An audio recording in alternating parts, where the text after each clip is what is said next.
Бисмилля, армысыздар, құрметті көрермендер. Бүгін сіздермен бұрын соңды болмаған жаңа рубриканы бастағалы отырмыз. Бүгінгі формат кімдерге қызықты болады? Яғни ең алдымен өзінің денсаулығына күтім жасайтын, өзінің организмін кәдімгі өте жақсы қарайтын адамдарға, қартайғысы келмейтіндерге, және әрбір Аллахтың берген аманатын, әрбір органды өзінің қызметін қамтамасыз ете отырып, соның пайдасын алғысы келетін адамдарға, және де ұйқысы дұрыс емес, дұрыс тамақтанбайтын, артық салмағы бар, щитовидкасында проблемасы бар, ЖКТ-да проблемасы бар, запор, басқа да денсаулығы бойынша көптеген проблемасы бар адамдарға арналады. Және бұл рубрикадан сіздер өздеріңізге міндетті түрде пайдалы білім алып шығасыздар деген ниеттемін. Және комплексный емнің қаншалықты маңызды екенін түсініп шығасыздар Алла қаласа. Мен доктор Айда Мұхтарова, 16 жылдық тәжірибесі бар, жалпы тәжірибелік бірінші санаттағы доктормын, дәрігермін, антиэйдж экспертпін, превентивті доктормын, одан бөлек тамақтану саласының экспертімін, одан кейін психологпын, және де health коучпын. Осы уақытқа дейін 15 курстың авторымын. Қазіргі уақытта бізде нарықта аса тазалау, гипотиреоз, айт деген курстардың авторымын. Аллаға шүкір, 20 мыңнан астам довольный пациентім бар, альхамдулилля. Бүгін бізде реалити формат, яғни бүгін маған Астана қаласынан Динара ханым емге келіп отыр. Иншаллах, Динара ханыммен біз бірге жұмыс жасау арқылы үлкен результатқа жетеміз деген ниеттемін. Және де Динара ханым сияқты проблемасы бар адамдарға бұл формат өте қызықты болады деп ойлаймын. Өйткені Динара ханым өте үлкен ошибка жасаған, жас кезінде білімсіздіктің кесірінен, және ақыл айтатын адамдар болмаған. Осындай нәрсе басқа да адамдарда қайталанбас үшін, және де басқа да өсіп келе жатқан жасөспірімдердің дені сау болу үшін, әр органымыз өзіміздің сақталып қалу үшін, және ол өте, былай айтқанда, қайтымсыз процестерге ұшырамас үшін бұл рубриканы көру өте маңызды деп ойлаймын, иншаллах. Сіздермен реалити форматтағы жаңа форматымызды бастаймыз. Мен Динара ханымды мүлде танымаймын, біз енді танысып отырмыз. Бұл енді жағдай, бұл консультация баршаларыңызға пайдалы болады деген ниеттемін. Көп қолдау жасасаңыздар, иншаллах біз онда күшті форматтар жасаймыз.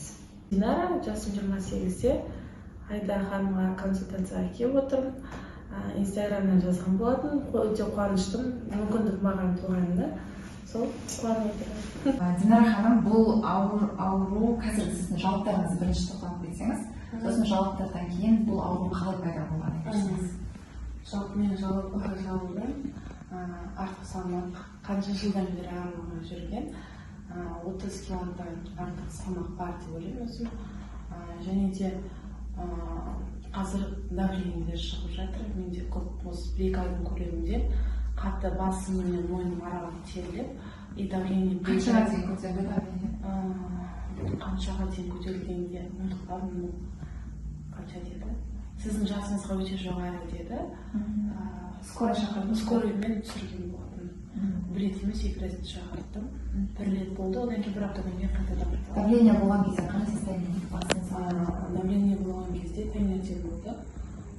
Көзім қарауытып, басымды көтере алмадым, тұра алмадым бile. Сол, одан кейін біраз уақытқа дейін жатып көрдім, может, менде состояние болмаған. Күйеуіме айтып, скорый шақыртып, давлениеңіз сіздің жасыңызға өте жоғары деп дәрі беріп кетті. Мен есімде сақтамағанмен ондай жағдай болмағаннан шығар. Сосын давлением түсті, бірақ 1 аптадан кейін қайталады. Сол историяны алдында қандай да бір напряжение, стресс болды ма? Напряжение, стресс, білмеймін, мен енді үйде отырған анамын, декреттемін, қатты стресс деп айтамын. Бірақ, наверное, менде после родов бұдан сайын без көтерілгеннен, может, қандай да бір состояние болғанша. Неше бала? 1 бала. 1 бала, иә. Балаңыз нешеде? 2 жасқа бар. Және де ашушаң, тез көңіліме қалу деген ашуланған жақты көбейіп кетті. Негізі бұндай болмаған, позитивный человек деп сондай болатын. Сол осы диагнозға дейін. Так, одан кейін сізде тез шаршау? Иә, тез шаршау. Мен ойлап жүрмін, веске байланысты деп. Оказывается, вес тастау үшін көп курстарға қатыстым, бірақ былай іздене келе уже түсіндім оның симптомдарына байланысты екенін. Негізі қазіргі состояниеңізбен щитовидканы операцияға дейінгі состояниенің арасында қандай айырмашылық бар? Щитовидкаға дейін 18 жасымда болды, 10 жыл өтті. Ол кезде мен пайдалы бір орында тұрмайтын адам едім. Мектепте де активно, университетте де активно. Студенттердің үйінде тұрдым, тоже активистка болып жүрдім. Барлық жерде, даже бір жерге барып семинар өткізу, барлығын ұйымдастырушы барлығын болды. Бірақ кейін не басталды? Операция болды, операциядан кейін комплекс бірінші шығарынан бастап, после операциядан шығарып қалғаннан уже закрытый киім, ата болға дейін светлый, ұнаған киім киесін. Одан кейін уже стиль өзгереді, во-первых. Сосын уже форма өзгереді. Сіздің формаңыз деген сияқты салмақ қосу, осы уақытқа дейін болады. Қыздар қызығатын, сен қанша жесең толмайсың деп. Ондай болмады уже. После операциядан кейін пожизненный гормональный ютилок шаспает, мен түсінбеймін. Тек қана ютилок шаспайды? Ютилок, иә. Тек қана ютилок шаспайды. Ойлаймын, как-то қоятын шығар. Пожизненный негізі операциядан кейін айтпады, шебелесіп қой деп жарайды дедім. Кейін, оказывается, шай сайын барып тұру керек екен. Қайталана береді. Соны түсіндім уже өсе келеді. То, что это не решение, и то пожизненный, потому что мен гормон. Мен ойладым, бір какой-то 5 шығады, алып тастайды, киіс наделенді. Сондай деп ойлап, оказывается, маңызы бар нәрсе екен. Содан кейін туа бастады. Мен көп ойым мысалға мақсатқа емес, азуға кетіп жатыр да, азуға ақтап керек деген сияқты. И сол ақылдықтарда келе, өсе келе, курстарымыздың интернет желісінің дамуына байланысты инстаграмға көріп кішкене түсіндім, неден болады, анализ тапсыру керек екен, бұл мәселе неде емес екен, тек қана салмақ емес екен. Енді қараңызшы, осы операцияға барғанға дейінгі бізге визиттеріңізді айтып беріңізші. Мысалы, сіз ең бірінші қандай нәрсе болды, сосын не үшін сізге удалениені предлагать етті доктор? Мысалы, сол жерде сіздің жас екеніңізді көріпті, потом после операция осындай последствиялар болады, андай нәрсе. Не үшін сіз операцияға жібердіңіз? Сол бір күн стресс болды, какой-то бір стресс алдым, и кішкене көңілім босап, бір жылап алған кезім болды. Кейін тамақ ішіп болғаннан кейін кішкене қақалып бастадым. Қақалып бастағаннан кейін бүйтіп жөтелгенімде кішкене қан түсті, и сразу мына жерде шишка пайда болды. Мен ойладым, бір дұрыс жемей қалдым ба тамақты, бірақ ол жерге қалай барады деп ойладым. Сөйтіп жүрдім, и как-то көрінетін болды да, жұрттың саған көтеріліп түскендей болатын болды. Сөйтіп врачқа бару керек деген естідім, бардым. Студенттердің клиникасына барасың, ол кезде мен енді ойлап жатырмын, оказывается, дұрыс қарамайды екен деп. Хотя ата-анаң неге бар, чтобы түсіну үшін. Содан кейін ол айтты, эндокринологқа барасың, эндокринолог бізде студенческий болды. Сосын студенческий болғанда бұл айтты, бір рет, бірақ анаммен барып көрген болатын, часто барып көрейік деп, ой, анализдер қымбат екен деп шығып кеткен болатынбыз. Сөйтсем, кейін студенческийға ол кісі платныйдағы эндокринолог студенческийге, уже студентсің ба дегенге, иә дегенге, біздің студенческийге звондаған екен, хабарласып, сізде осындай пациент бар, қараңыз деген болған. Ол кісі кейін терапевтке барғанда, ол кісі айтты, бірақ терапевт айтты, эндокринологқа барасың деді. Студентке бардық, жас қыз болды. Жас қыз болғанда бір 26-30 жасқа келген қыз деп ойлаймын.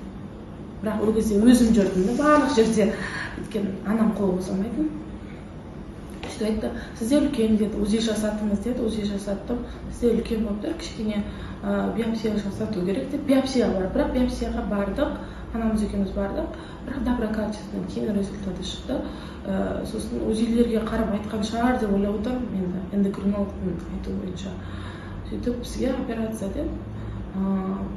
нені поликлиникаға, больницаға өзіңіз таңдасаңыз болады деп, бір-екі больница айтты. И барып, қанша бір айды төлеміне шешіліп тастады, негізі 1-2 айдың ішінде. Сөйтіп удаление болды. Удалить етіп тастайды деп, әлде айтқан жоқ, мен ойладым киста деп. Может түсінбеген шығар, может айтқан шығар. Мен айттым 18 жаста көп нәрсені разобраться етпеген. Қазір мысалы балам ауырса, мен досконально бір емес, екінші врач, үшінші врач, анализтерін қарап, интернеттен қарап әйтеуір талпынамын да. Потому что практика болған. Оған дейін может айтқан шығар, может білмеймін, бірақ алынады деді. Мен ойладым, мына жерде тұрған шишка алынады деп все білмейді деп. Ол шишка деп ойлаймын, ол жерде гормон бар, мен білмедім, потому что. И соны алдырды да. Одан кейін сол екінші курсқа өтуім керек болды, сол кезден бастап закрытый киіне бастадым, типа ол кезде қатты көрінетін да. Одан кейін шрам бірінші сізге шрам дискомфорт болды. Одан кейін мен ойлап ғой басында бармай тұрып, эндокринологқа бару қымбат деп. Ойлап кейін шрамнан кейін мен көп косметологқа бардым, көп удаление жасату үшін әр сайын бардым. Потому что қыз болғаннан кейін хочется көйлек киюге. Көп ақша кетті, одан да көп ақша кетті. Потому что бір удалениемен соң 15-20 мың тұрышы сол кезде. Сосын одан кейін 1-2 килодан бастадым. Бір айдың ішінде 3 кило қосып, одан кейін екінші ай 4-5 кило, солай қосып. Бірақ менде салмақ тастау болды, когда көтерген кезінде ғана болды, ол уақытқа дейін болған емес. Хотя одно и то же тамақ жейсің, ешқандай питание өзгерген жоқ, потому что біз сол студенттер үйінде тұрдық, сол қатты былай не дейтіндей, тамақ жейтіндей емес. Бәрі сол бұрынғыдай тамақ жейтінбіз, қатты фастфуд жемейтін, тәтті өнімді ұнатпайтын, өйткені диетезім болып жеді. Тәтті өнімді ұнатпаймын, пирог, торт деген ұнатпаймын. Содан кейін салмақ қосу басталды, сонымен доктор мені тіреді. Анализдерді алайық. Гемоглобин жоғары, су дұрыс ішпей жатырсыз, иә? Қанша су ішесіз күнде? Көп су ішемін, может дұрыс ішпей. Әлде дұрыс емес су ішесіз ба? Не су ішесіз? Біз фильтрден алынған жерді сатып ішеміз. Анда пластиктан? Иә. Ол дұрыс емес. Желательно фильтр үйіңізде болған дұрыс. Так, эритроциттер сізде жоғары, значит, Б тобындағы дәрумендер жетіспеушілігі, детокспен проблема болып жатыр. Хотя гемоглобин бізде 135 болса да, но цветной показатель низкий. Яғни бәрібірде клеткаға бізде темір жетіспей жатыр. Яғни гипоксемиялар бар. Так, MCV, MCH, бұл жерде өзгерістер бізде анемиямен байланысты. Тромбоциттеріңіз сәл жоғары. Біз мында референсный значениемен қарамаймыз, біз оптиммен қараймыз. Сондықтан тромбоциттердің жоғары болуы көбінесе бізде қанның ұйып тұрғанын көрсетеді. Екінші момент вирустармен нагрузка бар екенін көрсетеді. Потом эозиновилер сәл жоғары. Сезонный аллергия жоқ па? Аллергия жоқ. Ана диатез деген жоқ па қазір? Диатез мүлде тәтті жемейтін едім. Шығып кету болмай ма бір нәрсе? Шықпайды. Жоқ, соңғы кезде тәттіге қатты құмар болып жүрмін. Хотя ұнатпаймын, бірақ амал жоқ, жейгім келіп тұрады. Ұнатпаймын, бірақ ұнатпай тұрамын, бірақ жейгім келіп тұрады. Бірақ шықпай тұрмын. Шықпайды. Бізде негізі эозиновилер, если аллергия болмаса, онда паразиттердің әсерінде жоғары болады. Так, потом сізде фекальный белок асқазандағы тұз қышқылының жетіспеушілігі бар кішкене. Потом мочевина креатинин шығысы, глюкоза жоғары. Инсулинорезистентное состояние. Вот видите, ферритин, но жерде 26 болып тұр, яғни запаста бізде ферритин не хватает. Хотя бізде гемоглобин айғайлап ойбай 135 деп адамдар ойлайды, ой сенде бәрі идеально деп, ешқандай анемия жоқ деп көп дәрілер қайтаруы мүмкін. Но біз глубже биохимияға вникатын кезде көреміз, что сізде железо вообще запаста аз. И он, значит, цветной показатель тоже подтверждает. Получается, сізде гемоглобин 135 болу, ешнәрсе жеп тұрып, бәрі анемия бар. Так, АЛ нормально.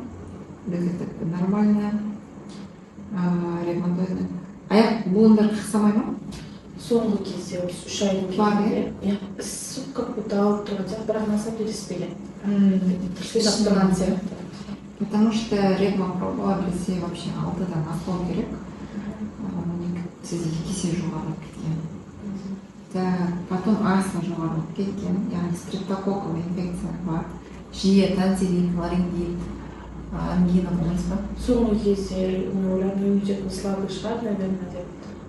Жиі болам, жазылуым қиын мысалы. Осы алған 2-3 апта болды, әлі жөтеліп жүріп, хотя бәрін препарат ішіп жүрдім.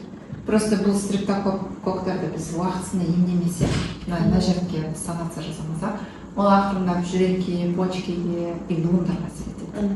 Прям сол жерлерде өте қатты жақсы көреді.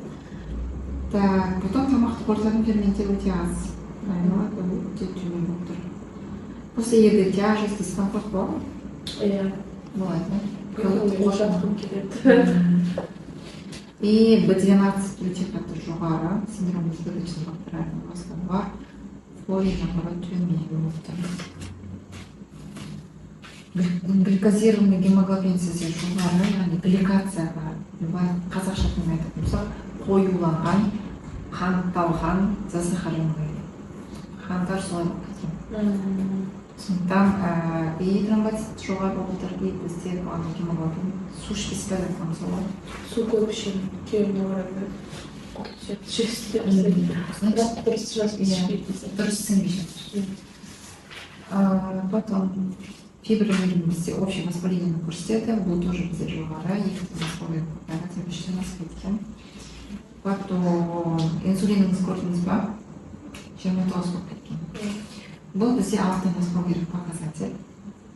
Яғни қант диабетіне дейін состояние ғой.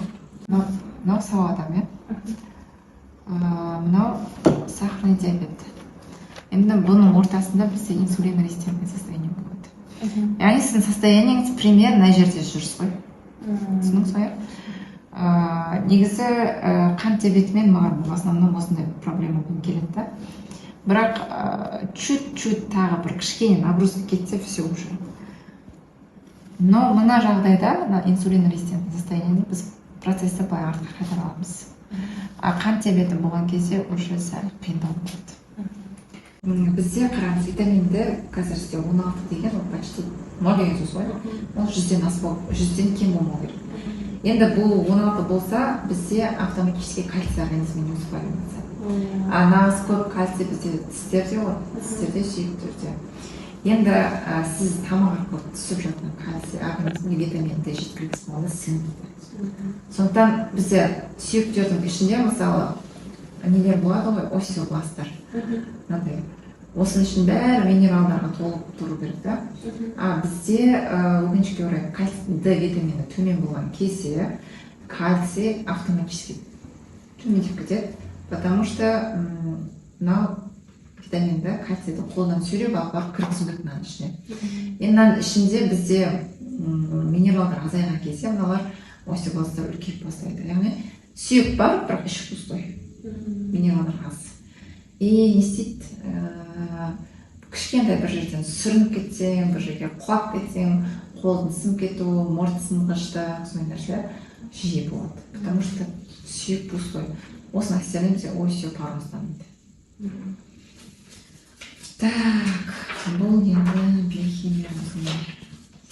Тек қана бір нәрсені ішіп қоя салу жеткіліксіз да. Так, витаминдермен бітірдік.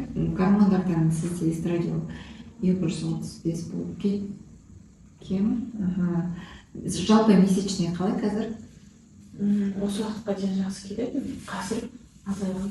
Азайған. Мысалға 5 күн келу керек еді. Менде 1-2 ай болды, 1-2 күн, немесе 3 күн ғана. 1-2 күн, е? Обильность бірінші, екінші күн обильный ғой? Так, сіздің 28 жаста 1-2 күн келу ол жеткіліксіз. Негізі біздің щитовидный железамыз, ол бүкіл гормональный фонды стабилизация жасап отыратын, яғни тұрақтандырып отыратын негізгі орган. Енді қазір гормондармен бізде не үшін нарушение басталды? Мысалы, анаболический гормондар бізде азайып кеткен, потому что организмде энергия жетпей жатыр. А именно бізде яйцеклеткалар жақсы жұмыс жасау үшін оларда температурный режим 37 градустан кем болмау керек.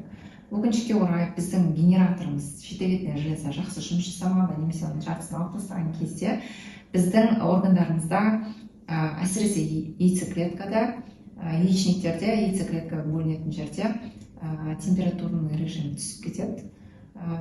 И соның әсерінен біз қалаған гормондар бөлінуі нашарлайды, азайып бастайды. И щитовидная железасын алып тастаған адамдарда сол себептен климакстың туындау қаупі жиірек болады, немесе бесплодиемен проблема басталады. Сондықтан біздің яйцеклеткаларымыз кәдімгідей күшті жұмыс жасау үшін ол жердің температурасы 37-тен төмен болмау керек. Сондықтан біз былай айтқанда астымыз жақсы қызып, мышцалар жақсы жұмыс жасап, қоректік заттар жақсы жеткілікті түрде келіп тұру керек. Ал егер ондай болмаса, бізде все автоматически регресс кетіп бастайды. Енді Динара ханым жасы әлі өте жас, тем более бір-ақ баласы бар. Сондықтан мынау проблема кейін бесплодияға әкелмес үшін біз бұған кәдімгідей күштеп коррекция жасауымыз керек. Бала уже 2-ден асты. Потом на жерде бізде ГСПГ, глобулин связывающий половой гормон, негізі 80-75-тен жоғары болу керек, сізде 27 ғана болып тұр. Яғни ол 45-тен төмен болып кетсе, бұл конкретно углеводный обменде проблема болып жатқан көрсетеді. Яғни бізде действительно метаболический синдром, сахарозымен проблема болып жатыр. Дәрігер бойынша жирный кислоты, мыйлы бұлар бізде өте проблемаларды көрсетеді. Мышечный органдардың пайда болуы, ол асқазанда тұз қышқылын жетіспей жұмыс жасайды. Мында тұз қышқылы деген зат бар, соляная кислота. Бұл бізде pH жарымның ішін арасында болу керек. Яғни өте қатты кислый нәрсе да. Яғни сіз мысалы жұмыртқаны шикілей жесеңіз де, мына жерге келгенде ол пісіп қалады. Яғни мынау сұйықтықты алып біз сковородкаға құятын болсақ, бұнымен біз тамақ пісіре аламыз негізі. Енді мынау біздің өңеш пен асқазан арасында кардиальный сфинктер деген нәрсе бар. Потом мына жерде бізде өңеш бар. Бұл жердің pH-ы 3 пен 6 арасында. Енді біз шаймен бірге тамақты, суды бәрін араластырып былықтырып ішетін болсақ, біз мына жердің pH-ын білдіреміз. Яғни мына жердің pH-ы кислый емес, уже шелочная не болып кетеді, среда болып кетеді. Яғни 3-тен жоғарылап кетеді. Сол кезде кардиальный сфинктер айтады, зачем маған мына жерді соншама күшпен қысып ұстап тұрамын дейді да. Мына жақ уже 6-ға жақындаған кезде мына сфинктер жұмысын төмендетеді. Яғни мына жерде екі ортада сіздің тұз қышқылыңыз регургитация жасалып жүре береді, былай ытқып жүре береді. Сол кезде дискомфорт, тяжесть, біртүрлі дәм келу деген сияқты нәрселер болады. Капрофамада сол осы жерде тұз қышқылдығының азайғанын көрсетеді. Негізі шаймен бірге, тамақ бірге іше бересіз ба? Бірге іше. Көп адамдар даже болады, вообще сусыз шай тамақ іше алмайды. Өйткені көп шайнамайды, анау кішкене 1-2 шайнаған кезде тамақ крупный болып тұрады, соны сумен итеріп отырады. Немесе коламен деген сияқты. Енді клетчаткалардың шығып кеткен бізде ұйқы безіне проблемаларды көрсетеді. Мына жерде крахмальный зерна ұйқы безі еще организмде кандидалардың бар екенін көрсетеді. Титрінің жоғарылаған. Эндофильный бактериялар тоже кандидалар подтверждается. И слизь. Слизь бізде паразитозға үлкен қатты подозрение. Сосын ұнамай тұрған нәрсе, мына жерде эритроциттер шығып кетті. Эритроциттер әдетте геморрой немесе сондай сияқты проблемалар болған кезде болады. Кем жоқ па геморрой? После родов болды. Иә, бар. Бұл оғанда бұл өзі пайда болған жоқ, мен білмедім. Қатып қалатын да, 2-3 берген, содан өзім шығарып. осы қарапайым мына 1000 теңгелік анализдің өзінен ЖКТ-да полный хаос екенін көріп тұрмыз да. Не бар ма астыңызда суд, молочница деген сияқты проблема? Бар, иә? Молочница өте көп. Ол неде нормально деп расходыңызға арналған бәрібір жетіспейді. Ол көмектеспейді. Біз кишечникті тазаламағанша біз астымызды тазалай алмаймыз. Потом йод нехваткада, йод өте төмен. Хеликобактер пилори положительный шыққан. Яғни асқазандағы язва тудыратын, гастрит тудыратын бактериясы все положительный шықтар. Фруктозамин тоже жоғары. Так, тігі сізде қазір 3-те 43 болып тұр, иә? Бұл сіз Эутерокс 100 ішіп жүргенде, иә? Ішпесем көтереді. Қаншаға дейін көтереді? Дұрыс ішіп, дұрыс ішпеген кезде соңғы рет 7-де нәрсе болып, 7-де осылай. Ал постоянно ішіп жүрсем, осылай болып қалады. 3 болып тұрады, иә? Бірақ сіз Эутерокс ішсеңіз де гипотирозин белгілері бар, иә? Шаршағышты, запорлау. Запор қатты ондай жоқ. Аяқта ісіну. Аяқ ісінген сияқты болады, бірақ сақ көрсеп ісінбеген, бірақ ауырып тұрды. Тіліңізді шығарып көрсетіңізші. Тілде тістіңіздер бар, отек бар, иә? Значит, бізге Эутерокс жақсы, либо дозировкасы не подходит, либо сізде ол көп, постоянно көп шайбы үзбей ішіп тұрсам, жүрек тартылайды. Сосын кішкене ішпей, патогын көтеріп көреді да, жүрегім қойды, сосын қайтадан бүйтіп алмастырып тұрады. Өзіңіз істеп жүрсіз. Так, получается, бізде Т3 мен Т4-ді конвертация жасаған кезде 0,33-ден жоғары болу керек нәрсе. Так, сізде 0,014, яғни клеткаға бізде активный Т3 вообще не хватает тем, вообще. Поэтому сізде гипотирозин белгілері бар. Отек, скорее всего, сізде көбірек. Памятпен проблема бар ма? Кейбір былай бұрынғылардың бәрін помню, бірақ жаңадан бір мысалы алып шыға әкеле салшы деген кейбір ұмытып қалдым. Шаштар түсу. Ой, шаш қатты түседі. Мен ойлаймын, после родов витаминдер жетпейді деп, өте қатты түседі. Үйде көп түседі. Тері құрғақтық бар.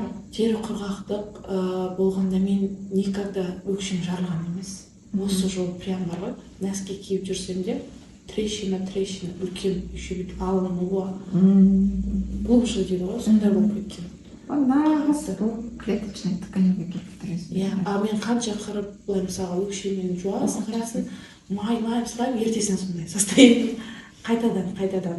Хотя носки киіп жүрем, чтобы жарылмасын деп, ондай болмайды. Үйдемін, сонда да сондай состояние. Динара ханым